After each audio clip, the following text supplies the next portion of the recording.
क्या किसी भी दो मॉलिक्यूल या इंटरमीडिएट की रेजोनेंस एनर्जी को आपस में थ्योरेटिकली कंपैरिजन किया जा सकता है? क्या रेजोनेंस एनर्जी के कंपैरिजन में resonance extended conjugation important role play करते हैं? Welcome to hello organic. मैं अनुराग जोशी और इस टाइटल वीडियो को इस तरह से डिजाइन किया गया है ताकि आप इस टॉपिक को बेसिक से एडवांस लेवल तक सीख सकते हो या फिर मेरे साथ रिवाइज कर सकते हो। तो जुड़े रहिएगा इस वीडियो में मेरे साथ। मिलते हैं एक छोटे से इंट्रो के बाद।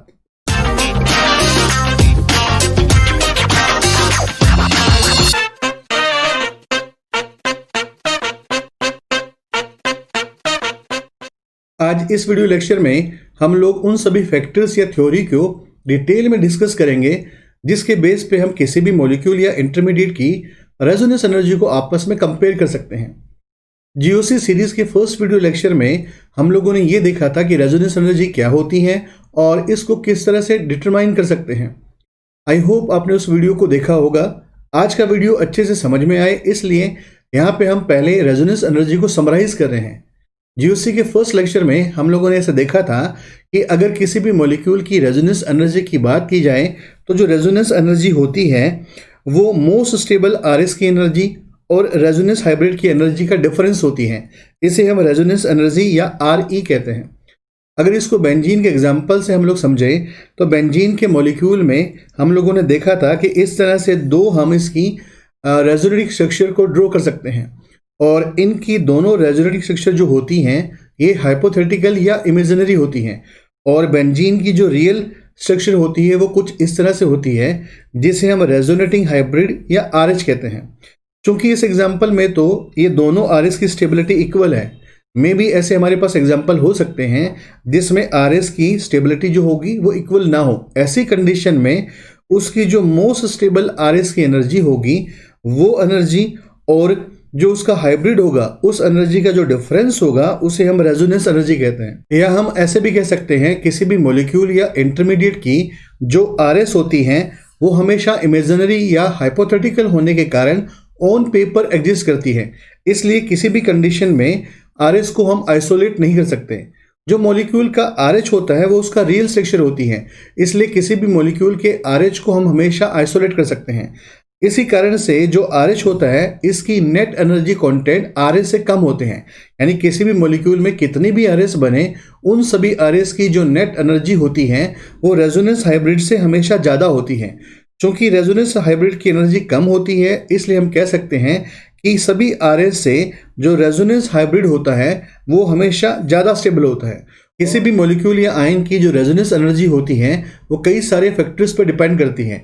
जैसे रेजोनेंस एनर्जी जो होती है वो डायरेक्टली प्रोपोर्शनल टू रेजोनेंस होती है। यानी किसी मॉलिक्यूल या आयन में अगर रेजोनेंस प्रेजेंट है तो उसकी रेजोनेंस एनर्जी जो होती है वो ज़्यादा होती है। अगर जितना ज़्यादा उसमें रेजोनेंस होगा उतनी ज़्यादा उसकी रेजोनेंस एनर्जी हो जाएगी। यानी कि एक्सटेंडेड रेजोनेंस जो होगा directly proportional to resonance energy होती है। और रेजोनेंस एनर्जी जितनी ज़्यादा होगी मॉलिक्यूल में उतनी ज़्यादा स्टेबिलिटी हो जाएगी। यानी अगेन रेजोनेंस एनर्जी जो होगी वो डायरेक्टली प्रोपोर्शनल टू स्टेबिलिटी हो जाएगी। और प्रीवियस वीडियोस में हमने देखा है कि जब रेजोनेंस होता है तो इलेक्ट्रॉन की मूवमेंट के कारण रेजोनेटिक स्ट्रक्चर की फॉर्मेशन होती है। तो जितनी ज़्यादा आरएस बनेंगी उतनी ज़्यादा उसकी रेजोनेंस एनर्जी होगी।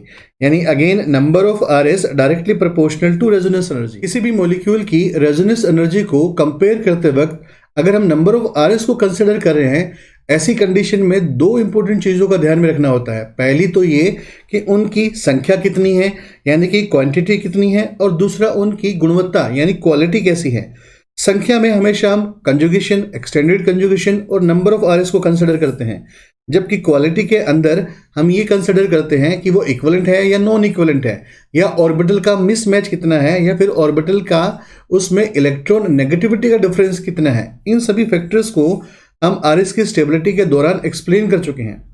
इसी तरह से जो हक्कर रूल होता है उसके अकॉर्डिंग जो कंपाउंड होते हैं वो तीन तरह के होते हैं। एक एरोमेटिक होते हैं, फिर नॉन एरोमेटिक और एक एंटी एरोमेटिक होते हैं। इन तीनों कंपाउंड की जो स्टेबिलिटी होती है वो एक्सपेरिमेंटल बेसिस पे जो एरोमेटिक कंपाउंड होते हैं वो सबसे ज़्यादा स्टेबल होते हैं और एंटी एरोमेटिक कंपाउंड सबसे लिस्ट स्टेबल होते हैं। हक्कर रूल को हम डिटेल में प्रीवियस वीडियोस में एक्सप्लेन कर चुके हैं। अगर इनका स्टेबिलिटी पैटर्न इस तरह से आता है तो जो स्टेबिलिटी होती है वो directly proportional to resonance energy होती है। इसका मतलब अगर इनकी रेजोनेंस एनर्जी की बात करूं, जो जितना ज़्यादा स्टेबल होगा उसकी रेजोनेंस एनर्जी उतनी ज़्यादा होगी, और जो जितना ज़्यादा लेस स्टेबल होगा उसकी रेजोनेंस एनर्जी उतनी ज़्यादा कम हो जाएगी। तो सबसे पहले हम बात करते हैं कि क्वांटिटी यानी नंबर के बेस पे हम किस तरह से रेजोनेंस एनर्जी को कंपेयर कर सकते हैं। एग्जांपल नंबर 1, इस एग्जांपल में मेरे पास 3 केस दिए हुए हैं जिनको हमने ABC माना है। इन तीनों को अगर मैं आपस में कंपेयर करूं तो इनमें सबसे बड़ा डिफरेंस मुझे ये दिखता है कि एक तो नंबर ऑफ पाई बॉन्ड का डिफरेंस है, दूसरा जो पाई बॉन्ड का डिफरेंस है वो उनकी अल्टरनेटिव पोजीशन पे है। जैसे यहाँ पे जो पाई बॉन्ड है, ये दोनों पाई बॉन्ड एक सिग्मा बॉन्ड के थ्रू सेपरेटेड है, यानी ये जो सिस्टम होगा ये कंजुगेटेड सिस्टम होगा। इसी तरह से सी मॉलिक्यूल के ये जो तीनों पाई बॉन्ड है ये आपस में सिग्मा बॉन्ड के थ्रू सेपरेटेड है, यानी ये सिस्टम जो होगा अब ये एक्सटेंडेड कंजुगेशन कहलाएगा। यानी इसमें कंजुगेशन है, जब कंजुगेशन इंक्रीज हो जाता है तब उसको हम एक्सटेंडेड कंजुगेशन कहते हैं।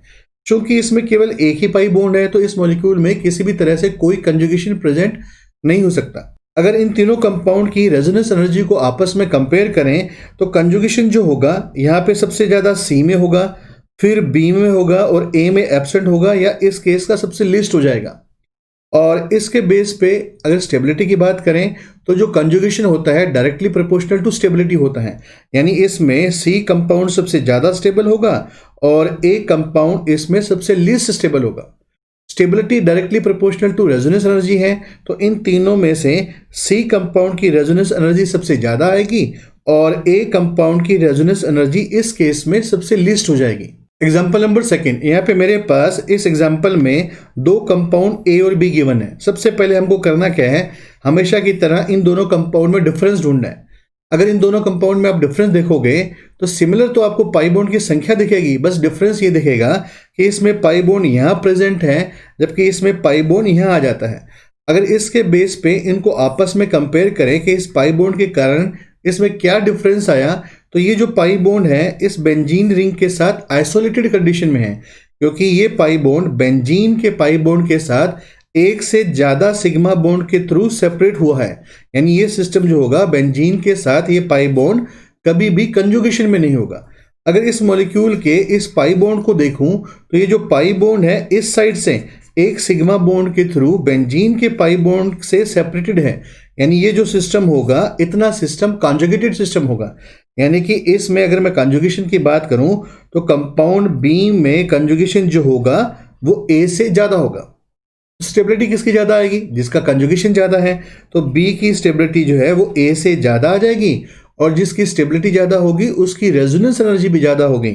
यानी इन दोनों में से कंपाउंड बी की रेजोनेंस एनर्जी ए से ज्यादा होगी क्योंकि बी में एक्सटेंडेड कंजुगेशन है। एग्जाम्पल नंबर 3, इस एग्जाम्पल में सबसे बड़ा डिफरेंस ये है कि यहाँ पे NH2 ग्रुप प्रेजेंट है। अब NH2 ग्रुप के कारण क्या होगा, NH2 ग्रुप का जो लोन पेयर है वो बेंजीन के पाई बॉन्ड के साथ कंजुगेशन में है, क्योंकि ये लोन पेयर बेंजीन के पाई बॉन्ड से एक सिग्मा बॉन्ड के थ्रू सेपरेटेड है, यानी ये सिस्टम जो होगा वो कंजुगेशन में होगा। इसी कारण से जो नाइट्रोजन का लोन पेयर है वो बेंजीन में इस तरह से माइग्रेट कर सकता है और अपना +M इफेक्ट शो कर सकता है। इसी कारण से जो बी कंपाउंड होगा, अगर मैं इसकी टोटल आरएस की बात करूं तो आरएस के वीडियो में हमने देखा था ऐसे कंपाउंड में टोटल जो है 5 रेजोनेटिंग स्ट्रक्चर बनती हैं। अगर मैं बेंजीन की बात करूं तो बेंजीन में केवल 2 ही आरएस बनती हैं और इसके बेस पे अब इन दोनों कंपाउंड की रेजोनेंस एनर्जी को मैं आसानी से कंपेयर कर सकता हूं। अगर मैं कंजुगेशन की बात करूं तो जो कंपाउंड बी है उसमें इलेक्ट्रॉन ज़्यादा घूमेंगे, इसी कारण से उसकी आरएस ज़्यादा बन रही है और जिस कंपाउंड की आरएस ज़्यादा बनती है उसकी रेजोनेंस एनर्जी भी ज़्यादा आती है। तो अपने ऐसा स्टेटमेंट दे सकते हैं कि बी कंपाउंड की टोटल नंबर ऑफ आरएस ए से ज़्यादा थी, इसी कारण से जो बी कंपाउंड है उसकी रेजोनेंस एनर्जी जो होगी वो ए से ज़्यादा होगी। एग्जाम्पल नंबर 4, इस एग्जाम्पल में मेरे पास 3 compound A B C given है और इन तीनों कंपाउंड में सबसे बड़ा डिफरेंस ये है कि इसमें एक बेंजीन रिंग प्रेजेंट है जबकि इसमें 2 और इसमें 3 बेंजीन रिंग प्रेजेंट है और ये जो बेंजीन रिंग है ये इस कार्बोकेटाइन के इस कार्बन के साथ कंजुगेशन में है और इसी कारण से ये जो पॉजिटिव चार्ज होगा वो बेंजीन रिंग में माइग्रेट कर सकता है। जिसमें जितनी ज्यादा बेंजीन रिंग होगी उसमें उतना ज्यादा ये पॉजिटिव चार्ज माइग्रेट करेगा, यानी इस पॉजिटिव चार्ज का इन तीनों रिंग में जाने की पॉसिबिलिटी है। इसकी रेजोनेंस एनर्जी को अगर कंपेयर करें तो हम कह सकते हैं कि सी कंपाउंड में सबसे ज़्यादा कंजुगेशन होगा, क्योंकि ये पॉजिटिव चार्ज 3 बार बेंजीन रिंग में जाएगा, फिर आ जाएगा हमारे पास बी और सबसे लीस्ट होगा ए में, क्योंकि ए का ये पॉजिटिव चार्ज केवल एक बेंजीन रिंग में माइग्रेट कर सकता है। अगर कहीं भी पॉजिटिव चार्ज बेंजीन रिंग में माइग्रेट करता है तो प्रीवियस वीडियो में हमने देखा था ये चार्ज 3 जगह पे माइग्रेट करता है, 2 जगह ऑर्थो पे और 1 जगह पैरा पोजिशन पे।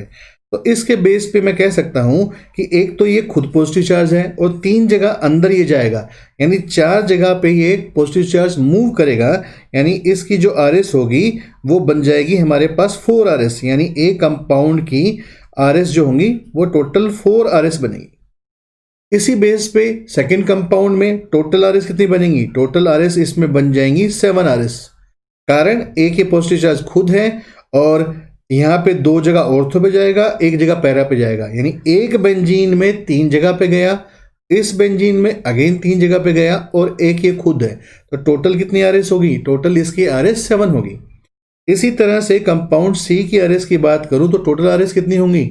इसमें टोटल आरएस हो जाएंगी इसमें 10, क्योंकि एक ये खुद है और बेंजीन में 3 दफा जा सकता है, तो 3 यहाँ पे, 3 यहाँ पे 6, 3 यहाँ पे 9 और एक ये खुद 10, यानी इसकी टोटल 10 आरएस बनेगी।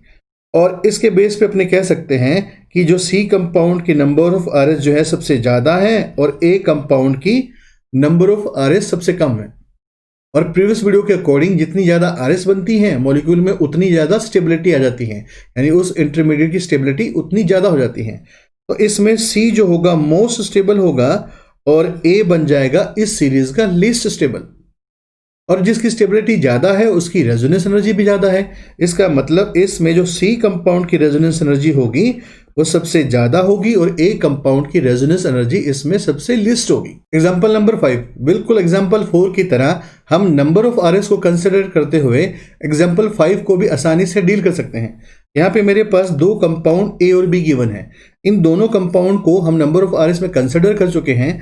अगर मैं ए कंपाउंड या ए इंटरमीडिएट की बात करूं तो इसमें टोटल 10 आरएस की फॉर्मेशन होती है, और इसी तरह अगर बी इंटरमीडिएट की बात करें तो इसमें टोटल 9 आरएस की फॉर्मेशन होती है। इसके बेस पे अपने कह सकते हैं कि number of RS directly proportional to stability, यानी इन दोनों इंटरमीडिएट में ए जो इंटरमीडिएट होगा 10 आरएस के कारण बी से ज़्यादा स्टेबल होगा, और stability directly proportional to resonance energy, तो जो ए इंटरमीडिएट होगा इसकी रेजोनेंस एनर्जी जो होगी वो बी से ज़्यादा आएगी। तो यहाँ तक हमने ये सीखा कि किस तरह से हम नंबर ऑफ आरएस या फिर एक्सटेंशन ऑफ कंजुगेशन के बेस पे किस तरह से रेजोनेंस एनर्जी को कंपेयर कर सकते हैं। अब हम बात करते हैं क्वालिटी ऑफ आरएस पे। आरएस की स्टेबिलिटी के दौरान हमने ये देखा था कि आरएस 2 टाइप की होती हैं, एक को हम इक्विवेलेंट आरएस कहते हैं, दूसरी को हम नॉन इक्विवेलेंट आरएस कहते हैं। अब मान लो मेरे पास यहाँ पे एक कार्बोक्सिलेट का मॉलिक्यूल है जिसको मैंने ए माना हुआ है, इसमें ऑक्सीजन पे नेगेटिव चार्ज है। ये नेगेटिव चार्ज इस वक्त इस सी डबल बॉन्ड ओ के पाई बॉन्ड के साथ कंजुगेशन में है, क्योंकि इसका पाई बॉन्ड इस नेगेटिव चार्ज से एक सिग्मा बॉन्ड के थ्रू सेपरेटेड है, यानी ये जो सिस्टम होगा ये कॉन्जुगेटेड सिस्टम होगा। इसी कारण से ये नेगेटिव चार्ज इसमें इस तरह से माइग्रेट कर सकता है और इस ए आर एस से हम एक दूसरी आर एस बी की फॉर्मेशन कर सकते हैं। अब इन दोनों आर एस में सबसे खास बात यह है कि पहली आर एस में मेरे पास ओ नेगेटिव था जो मुझे यहाँ पे दिखाई दे रहा है, दूसरी आर एस में ये ओ नेगेटिव वापस ओ नेगेटिव बन जा रहा है, यानी इसमें मुझे ओ नेगेटिव से ओ नेगेटिव की फॉर्मेशन हो रही है। ऐसी आरएस को हम इक्विवेलेंट आरएस कहते हैं। इनको कभी भी हम आइडेंटिकल आरएस नहीं कह सकते। ये इक्विवेलेंट आरएस क्यों है? क्योंकि इसके पास जो भी ग्रुप या जो भी पाई बॉन्ड या जो भी चार्ज प्रेजेंट है वही बॉन्ड वही चार्ज हमेशा उन एटम पे यहाँ भी प्रेजेंट होगा। तो ऐसी आरएस को हम इक्विवेलेंट आरएस कहते हैं। अगर सपोज मैं इनकी ऑक्सीजन को हाईलाइटेड कर देता हूँ, एक ऑक्सीजन को मैं ग्रीन से हाईलाइटेड कर रहा हूँ और दूसरी को मैं यहाँ पे ब्लू से हाईलाइटेड कर रहा हूँ। अब सोचो ब्लू वाली ऑक्सीजन यहाँ पे ये वाली होगी और ग्रीन वाली कौन सी होगी? ग्रीन वाली यहाँ पे ये वाली होगी। अब देखो पहले जो नेगेटिव चार्ज था वो इस ग्रीन वाली ऑक्सीजन पे था, अब नेगेटिव चार्ज इस ब्लू वाली ऑक्सीजन पे आ रहा है, यानी ये दोनों ऑक्सीजन जो है आपस में आइडेंटिकल नहीं है। इसी तरह पहले जो पाई बॉन्ड था वो इस ब्लू वाली ऑक्सीजन के पास था, इसमें पाई बॉन्ड अब ग्रीन वाली ऑक्सीजन के पास है। अगेन ये दोनों ऑक्सीजन जो होंगी ये आपस में आइडेंटिकल नहीं है, इसीलिए इन आरएस को हम आइडेंटिकल आरएस ना कह के इन्हें हम इक्विवेलेंट आरएस कहते हैं।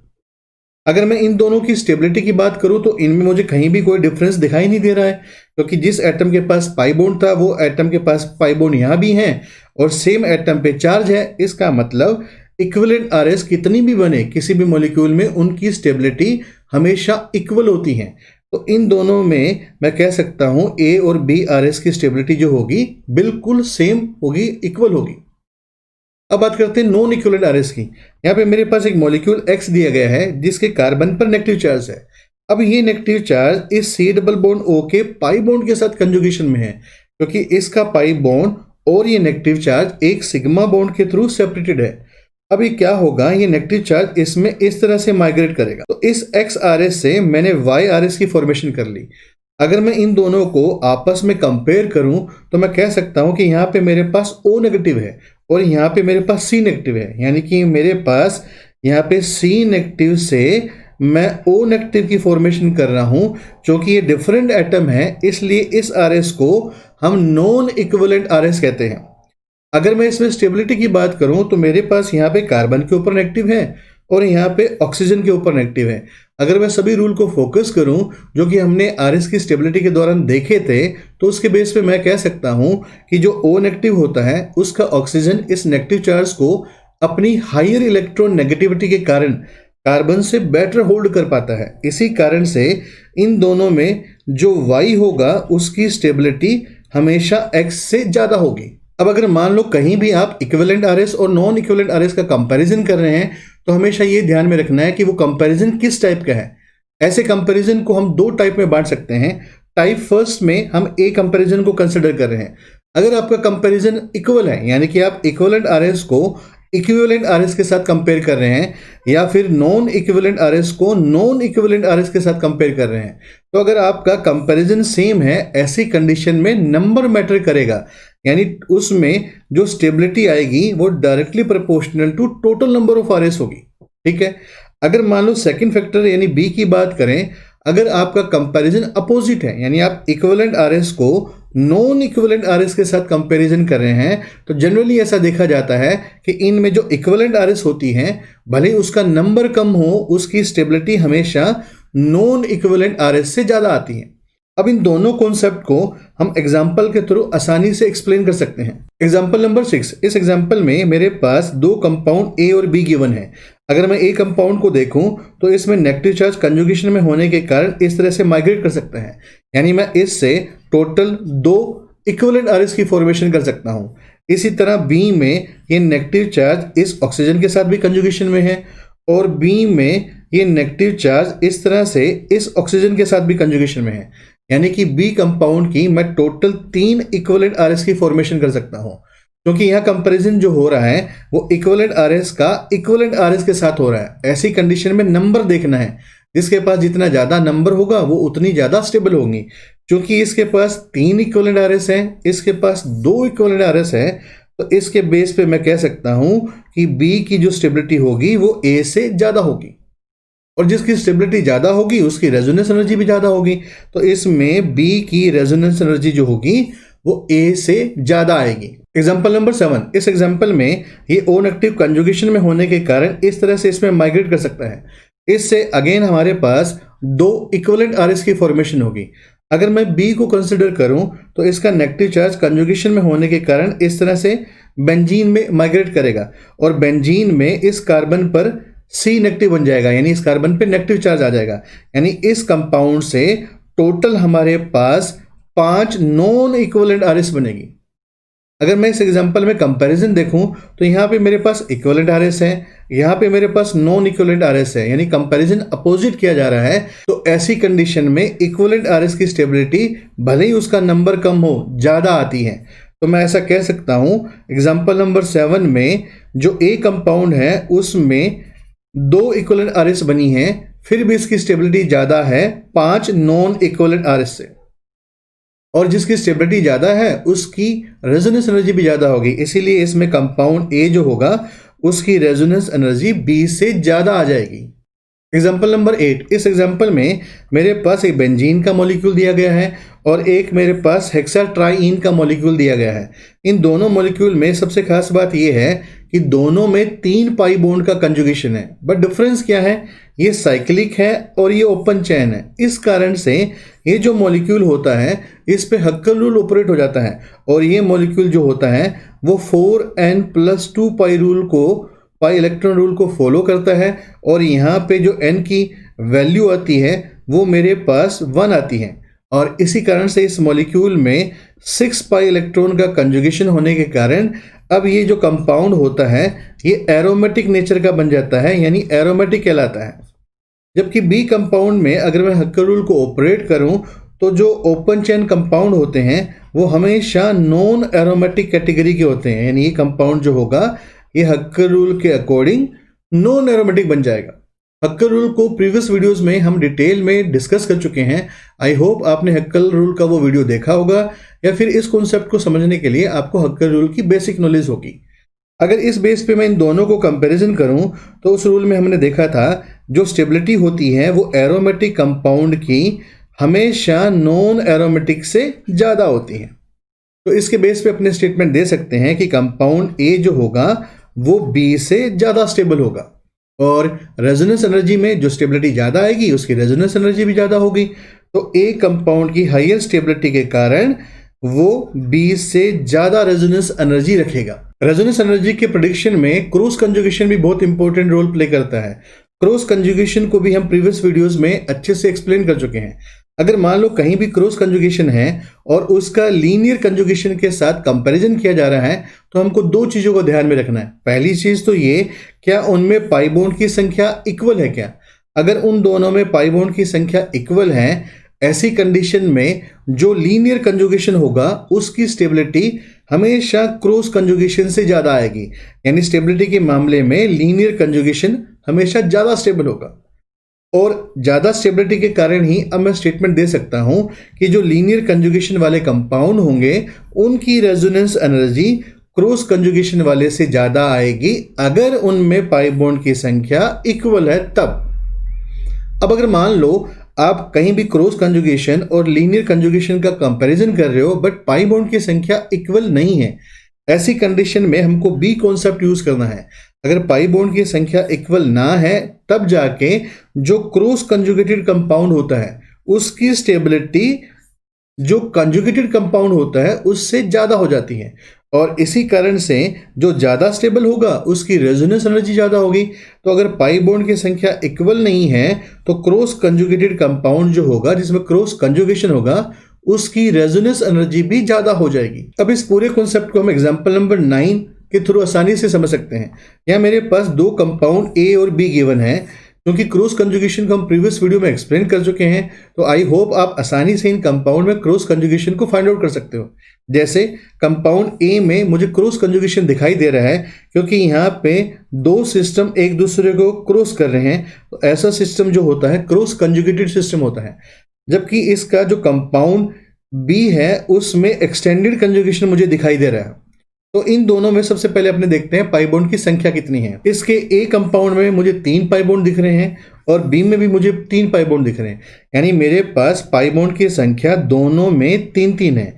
अगर पाई बॉन्ड की संख्या इक्वल हो तो कॉन्सेप्ट कौन सा लगाना है, हमेशा एक्सटेंडेड कंजुगेशन जो होगा वो क्रॉस कंजुगेशन से ज़्यादा स्टेबल होगा, यानी कि इस केस में कंपाउंड बी एक्सटेंडेड कंजुगेशन के कारण कंपाउंड ए जिसमें क्रॉस कंजुगेशन है उससे ज़्यादा स्टेबल है और जो ज़्यादा स्टेबल होगा उसकी रेजोनेंस एनर्जी ज़्यादा होगी। तो यहाँ पे कंपाउंड बी की रेजोनेंस एनर्जी जो होगी वो कंपाउंड ए से ज़्यादा आ जाएगी। एग्जाम्पल नंबर 10, इस एग्जाम्पल में 2 मेरे पास कंपाउंड दिए गए हैं और दोनों में ही पाई बॉन्ड की जो संख्या है वो 3-3 है। बट डिफरेंस क्या है, कंपाउंड ए में यहाँ पे 2 कंजुगेटेड सिस्टम एक दूसरे को क्रॉस कर रहे हैं, यानी कंपाउंड ए में क्रॉस कंजुगेशन है जबकि कंपाउंड बी में इस तरह से एक्सटेंडेड कंजुगेशन है। तो इन दोनों में पाई बॉन्ड की संख्या इक्वल होने के कारण स्टेबिलिटी किसकी ज़्यादा होगी, स्टेबिलिटी अब इसमें लीनियर कंजुगेशन की ज़्यादा होगी, यानी B compound will be more stable than A. और जो ज़्यादा स्टेबल होगा उसकी रेजोनेंस एनर्जी क्या होगी, रेजोनेंस एनर्जी ज़्यादा होगी। तो कंपाउंड बी की रेजोनेंस एनर्जी जो होगी वो ए से ज़्यादा हो जाएगी। अब अगर मान लो पाई बॉन्ड की संख्या इक्वल ना हुई तब क्या करना है, जैसे एग्जाम्पल नंबर 11 में अगर इन दोनों कंपाउंड की रेजोनेंस एनर्जी को आपस में कंपेयर करूं तो यहाँ पे मेरे पास 2 पाई बॉन्ड हैं, तो इस कंपाउंड में मेरे पास पाई बॉन्ड की संख्या 2 है, जबकि इस कंपाउंड में मेरे पास 3 पाई बॉन्ड है। तो यहाँ पे अपनों ने मेंशन कर दिया इसके पास 3 पाई बॉन्ड है। चूंकि पाई बॉन्ड की संख्या इक्वल नहीं है, अब मुझे ये देखना पड़ेगा कि इसमें क्रॉस कंजुगेशन वाला ज्यादा स्टेबल होगा। अब इस कंपाउंड में यहाँ पे कंजुगेशन दिखाई दे रहा है, जबकि दूसरे वाले कंपाउंड में ये 2 कंजुगेटेड सिस्टम आपस में क्रॉस कर रहे हैं, इसलिए इसमें क्रॉस कंजुगेशन है। अगर पाई बॉन्ड की संख्या सेम ना हो, ऐसी कंडीशन में जो स्टेबिलिटी होती है वो क्रॉस की ज्यादा हो जाएगी। इसी कारण कंपाउंड बी जो होगा वो ए से ज्यादा स्टेबल होगा। ऐसा क्यों होगा? ऐसा इसलिए होगा कि जो मुझे ये प्रोसेस दिख रहा है, ऐसा प्रोसेस मुझे इस कंपाउंड बी में 2 बार दिखेगा, यानी एक तो मेरे पास ये आ जाएगा और एक मेरे पास ये आ जाएगा। इसी कारण से अगर पाई बॉन्ड की संख्या सेम ना हो तो क्रॉस कंजुगेटेड कंपाउंड से ज्यादा स्टेबल होता है, और इस कंडीशन में जो ज्यादा स्टेबल होगा उसकी रेजोनेंस एनर्जी भी ज्यादा हो जाएगी। अब अगर मान लो मेरे पास कोई ऐसे कंपाउंड है जिसमें मुझे रेजोनेंस एनर्जी को कंपेयर करना है और उनमें डिफरेंट बेंजीन रिंग प्रेजेंट है, जैसे एग्जांपल नंबर 12 में, तो हमको क्या करना है, इसमें रेजोनेंस एनर्जी जो होगी वो directly proportional to number of benzene ring होगी। जैसे यहाँ पे मेरे पास 3 कंपाउंड दिए गए हैं, बेंजीन, नेफ्थलीन और एंथ्रासीन। क्योंकि इसमें नंबर ऑफ रिंग जो है लेफ्ट टू राइट इंक्रीज हो रही है, तो मैं कह सकता हूं कि इसमें जो रेजोनेंस एनर्जी होगी वो सी में सबसे ज़्यादा होगी क्योंकि इसमें 3 बेंजीन रिंग प्रेजेंट है, और ए में सबसे लीस्ट होगी क्योंकि इसमें 1 बेंजीन रिंग प्रेजेंट है। बट ऐसे एग्जाम्पल में हमको ये ध्यान में रखना है, क्या उसने टोटल कंपाउंड की रेजोनेंस एनर्जी पूछी है या फिर हमसे पर रिंग रेजोनेंस एनर्जी पूछी है। अगर पर रिंग रेजोनेंस एनर्जी पूछी जाती तो इसकी जो रेजोनेंस एनर्जी होती उसमें 3 का डिवाइड करना होता, क्योंकि इसके पास 3 बेंजीन रिंग है। इस कारण से अब इसका जो ऑर्डर आ जाता वो ए की रेजोनेंस एनर्जी पर रिंग सबसे ज़्यादा हो जाती और सी की पर रिंग रेजोनेंस एनर्जी जो होती वो सबसे कम हो जाती। अगर मान लो किसी कंपाउंड में number of benzene ring same है तो ऐसी कंडीशन में बेंजीनोइड रिंग चेक की जाती है। अब बेंजीनोइड रिंग को चेक करने के लिए हम प्रीवियस वीडियोस में अच्छे से डिस्कस कर चुके हैं कि दोनों रिंग को ज्वाइन करते हुए ये जो बॉन्ड होता है, अगर यहाँ पे पाई बॉन्ड प्रेजेंट है तो इस पाई बॉन्ड को दोनों रिंग का माना जाता है। जैसे यहाँ पे मान लो इस पाई बॉन्ड को मैं हाईलाइटेड कर रहा हूँ, इस हाईलाइटेड पाई बॉन्ड को मैं इस रिंग का भी पार्ट मानूंगा और इस हाईलाइटेड पाई बॉन्ड को मैं इस रिंग का भी पार्ट मानूंगा। ऐसा करने के बाद मुझे जितनी बेंजीन रिंग दिखाई देंगी उनको मैं बेंजीनोइड रिंग मान लूंगा। जैसे एग्जांपल 13 में इस एंथ्रासीन में देखूं तो इस पाई बॉन्ड को अगर मैं इस रिंग में कंसिडर करूं तो मुझे एक बेंजीनोइड रिंग दिख गई और यहाँ पे मेरे पास एक रिंग और दिख गई। तो जो ए एंथ्रासीन है उसमें मेरे पास 2 बेंजीनोइड रिंग दिख गई। इसी तरह अगर मैं फेनेथ्रीन में चेक करूं तो यहाँ पे एक बॉन्ड तो मेरे पास ये आ जाएगा जिसको मैं दोनों रिंग में कंसिडर करूंगा, और एक बॉन्ड मेरे पास यहाँ पे ये आ जाएगा जिसको मुझे दोनों रिंग में कंसिडर करना पड़ेगा। इसके बेस पे मुझे यहाँ पे एक रिंग बेंजीनोइड रिंग दिख गई, फिर ये दूसरी रिंग बेंजीनोइड दिख रही है और फिर ये मुझे तीसरी दिख रही है। यानी कि इस कंपाउंड फेनेथ्रीन में मेरे को 3 बेंजीनोइड रिंग दिख रही है। तो इसमें भी सेम यही चीज करेंगे कि benzenoid ring directly proportional to resonance energy. क्योंकि इसमें मेरे पास 3 बेंजीनोइड रिंग है तो इसलिए कंपाउंड बी यानी फेनेथ्रीन की रेजोनेंस एनर्जी जो होगी वो एंथ्रासीन से ज्यादा हो जाएगी। इन सभी फैक्टर्स के साथ साथ हमको क्वालिटी ऑफ रेजोनेंस को भी कंसिडर करना होता है, जिसको हमने प्रीवियस वीडियो में देखा था कि किसी भी मॉलिक्यूल में रेजोनेंस 2 प्राइम फैक्टर पर डिपेंड करता है। पहला तो ये जो ऑर्बिटल उसमें पार्टिसिपेट कर रहे हैं उनका साइज क्या है और उनके साइज का लिस्ट मिसमैच होना चाहिए। जैसे एग्जांपल नंबर 14 में मेरे पास 2 कंपाउंड हैं। अगर मैं फर्स्ट कंपाउंड को कंसिडर करूं तो इसमें फ्लोरीन एटम का लोन पेयर इस पाई बॉन्ड के साथ कंजुगेशन में है, क्योंकि लोन पेयर और ये पाई बॉन्ड एक सिग्मा बॉन्ड के थ्रू सेपरेटेड है। इसी तरह कंपाउंड बी में ये आयोडीन एटम का लोन पेयर इस वक्त कंजुगेशन में है, क्योंकि अगेन ये लोन पेयर इस पाई बॉन्ड के साथ एक सिग्मा बॉन्ड के थ्रू सेपरेटेड है। यानी दोनों ही केस में ये लोन पेयर इस तरह से डोनेट होगा और यहाँ पे F जो होगा अपना प्लस एम इफेक्ट शो करेगा और यहाँ पे I एटम जो होगा वो अपना प्लस एम इफेक्ट शो करेगा। और प्रीवियस वीडियो में हमने ये भी देखा है कि अगर मैं प्लस एम इफेक्ट की बात करूं तो जो F एटम होता है इसका प्लस एम जो होगा वो I एटम से ज़्यादा होगा। अब इसका प्लस m ज़्यादा क्यों है, इसके लिए हमको इनका ऑर्बिटल देखना पड़ेगा। क्योंकि जो फ्लोरीन है उसमें ये लोन पेयर 2p ऑर्बिटल में होता है, इसी तरह आयोडीन में ये लोन पेयर 5th p में है। अगर कार्बन के पाई बॉन्ड की बात करूं तो यहाँ पे 2p ऑर्बिटल होगा और यहाँ पे 2p ऑर्बिटल होगा, यानी ए केस में 2p और 2p के बीच में ओवरलैपिंग होगी और प्लस m इफेक्ट शो होगा, जबकि सेकंड केस में 2p और 5th p में ओवरलैपिंग होगी और प्लस m इफेक्ट शो होगा। इसमें साइज का मिसमैच कम होगा क्योंकि ये ऑलमोस्ट जो होंगे वो इक्वल होंगे। इसी कारण से फ्लोरीन एटम का जो प्लस m होता है वो I एटम से ज़्यादा होता है। क्योंकि इसमें इफेक्टिवली प्लस m लगेगा, इसकी स्टेबिलिटी ज़्यादा हो जाएगी और रेजोनेंस एनर्जी के बेस पे मैं कह सकता हूँ कंपाउंड A की रेजोनेंस एनर्जी जो होगी वो कंपाउंड B से ज़्यादा होगी। अब अगर मान लो कहीं ऑर्बिटल का साइज जो है वो ऑलमोस्ट सेम आ रहा है, ऐसी कंडीशन में हमको एटम की इलेक्ट्रोनेगेटिविटी देखनी है जो एटम उसमें रेजोनेंस में पार्टिसिपेट कर रहे हैं। जैसे एग्जांपल नंबर 15 में मेरे पास दो कंपाउंड दिए गए हैं। अगर मैं फ्यूरेन की बात करूं तो इसका जो ऑक्सीजन का लोन पेयर है वो इसके 2p ऑर्बिटल में है। इसी तरह इस पायरोल में ये जो नाइट्रोजन का लोन पेयर है ये भी इसके 2p ऑर्बिटल में है और दोनों में ये अपना प्लस m इफेक्ट शो करता है, यानी इसमें ऑक्सीजन का लोन पेयर इस तरह से माइग्रेट करता है और इसमें नाइट्रोजन का लोन पेयर इस तरह से माइग्रेट करता है। अगर मैं इस कार्बन की बात करूं तो इसका जो पाई बॉन्ड होगा ये 2p ऑर्बिटल से बना होगा, जो कि दोनों में ऐसा होगा। अब ध्यान से ये देखो, इन दोनों का जो ऑर्बिटल है वो 2p पार्टिसिपेट कर रहा है, यानी इसका लोन पेयर 2p में और कार्बन का पाई बॉन्ड 2p में। अगेन इसमें जो है 2p ओवरलैपिंग हो रही है क्योंकि नाइट्रोजन का लोन पेयर 2p में और पाई बॉन्ड 2p का। तो दोनों के ऑर्बिटल जो है अब ऑलमोस्ट सेम के हैं, सेम साइज के हैं। अब मुझे जाके इनकी इलेक्ट्रोनेगेटिविटी देखनी है। यहाँ पे डोनर जो होगा वो ऑक्सीजन एटम है, यहाँ पे डोनर नाइट्रोजन एटम है। तो अपने को पता है जो ऑक्सीजन एटम है उसकी इलेक्ट्रोनेगेटिविटी नाइट्रोजन से ज़्यादा है, यानी कि जो ऑक्सीजन एटम है वो इलेक्ट्रॉन को टाइटली होल्ड करके रखेगा, आसानी से डोनेट नहीं कर पाएगा, जबकि नाइट्रोजन की इलेक्ट्रॉन नेगेटिविटी कम होने के कारण ये इलेक्ट्रॉन को इजीली डोनेट कर देगा। तो इन दोनों केस में ये जो नाइट्रोजन एटम होगा इफेक्टिवली प्लस m को ऑपरेट कर पाएगा और इसके कारण ही इनकी जो रेजोनेंस एनर्जी होगी वो कंपाउंड B की रेजोनेंस एनर्जी जो होगी वो A से ज़्यादा हो जाएगी। बिल्कुल इसी तरह से मैं किसी भी इंटरमीडिएट की रेजोनेंस एनर्जी को भी कंपेयर कर सकता हूं। जैसे एग्जांपल नंबर 16 में मेरे पास दो तरह के कार्बोकेटाइन हैं। अगर मैं कार्बोकेटाइन की बात करूं, ये sp2 हाइब्रिडाइज होता है और इसमें 2p ऑर्बिटल जो होता है वो वेकेंट होता है।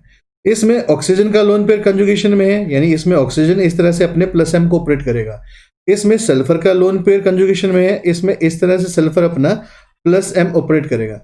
तो क्वेश्चन ये है इन दोनों के प्लस m में से ज्यादा इफेक्टिव किसका होगा। इसको अगेन हम ऑर्बिटल के साइज से देखेंगे।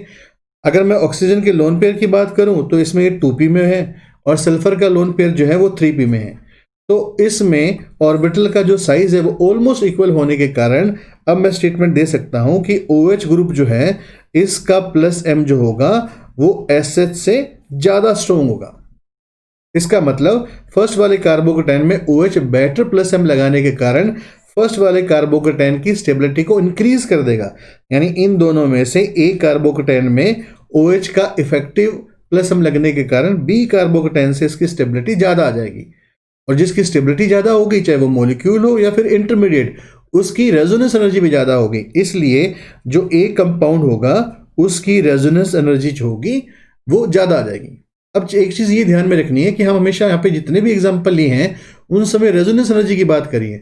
अगर मैं पोटेंशियल एनर्जी की बात करूँ तो हमेशा ध्यान रखना है कि पोटेंशियल एनर्जी जो होती है उस कंपाउंड की या इंटरमीडिएट की स्टेबिलिटी को कम करती है, जबकि जो रेजोनेंस एनर्जी होती है उस कंपाउंड या इंटरमीडिएट की स्टेबिलिटी को इंक्रीज कर देती है। एग्जाम्पल नंबर 17, बिल्कुल सिमिलर तरीके से मैं कार्बोनाइन की स्टेबिलिटी को भी एक्सप्लेन कर सकता हूं और उसकी रेजोनेंस एनर्जी को कंपेयर कर सकता हूं। यहाँ पे मेरे पास दो तरह के कार्बोनाइन दिए गए हैं।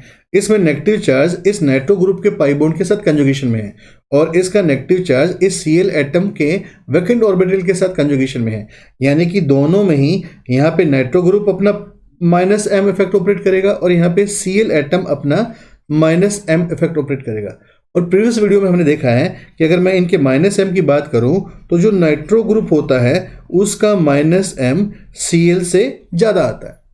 अब क्वेश्चन ये बना इसका -m ज़्यादा क्यों हुआ, इसका मेन रीज़न है कि अगर मैं कार्बोनाइन के ऑर्बिटल की बात करूं, ये 2p ऑर्बिटल में इसका नेगेटिव चार्ज है और नाइट्रो ग्रुप का जो पाई बॉन्ड है उसमें 2p ऑर्बिटल है और क्लोरीन में 3d ऑर्बिटल जो होता है वेकेंट होता है। इसका मतलब यहाँ पे जो -m इफेक्ट को ऑपरेट करने के लिए जो ओवरलैपिंग होगी वो 2p ऑर्बिटल में होगी और यहाँ पे जो ओवरलैपिंग होगी वो 2p और 3d में होगी। यानी कि फर्स्ट ओवरलैपिंग को मैं ऐसा कह सकता हूँ कि ये p टाइप की ओवरलैपिंग है और सेकंड में p और d की बॉन्डिंग हो रही है या बैक बॉन्डिंग हो रही है। ठीक है, तो दोनों में से इफेक्टिव कौन सी होगी? दोनों में से वो बॉन्डिंग या वो बैक बॉन्डिंग इफेक्टिव होगी या वो इफेक्टिव होगा जिसमें ऑर्बिटल का साइज ऑलमोस्ट सेम है। तो इसमें p इन्वॉल्व होने के कारण अब इन दोनों इंटरमीडिएट में मैं कह सकता हूं कि फर्स्ट इंटरमीडिएट जो होगा उसकी स्टेबिलिटी ज़्यादा होगी क्योंकि इसमें इफेक्टिव ओवरलैपिंग होगी। इसी कारण से नाइट्रो का जो -m होता है वो Cl से ज़्यादा हो जाएगा। क्योंकि इस कार्बोनाइन की स्टेबिलिटी ज़्यादा है इसलिए इस कार्बोनाइन की जो रेजोनेंस एनर्जी होगी वो भी ज़्यादा आ जाएगी। तो गाइज आई होप इस वीडियो लेक्चर में आपने बहुत अच्छे से सीखा होगा कि डिफरेंट कंपाउंड या इंटरमीडिएट में रेजोनेंस एनर्जी को किस तरह से कंपेयर किया जाता है। अगर आपको मेरे वीडियोस पसंद आ रहे हैं और मटेरियल आपको रिलेवेंट लगता है तो प्लीज़ मेरे चैनल को सब्सक्राइब करिए और इन वीडियोस को ज़्यादा से ज़्यादा शेयर करिए। तो मिलते हैं अगले वीडियो लेक्चर में। Till then take care, bye bye.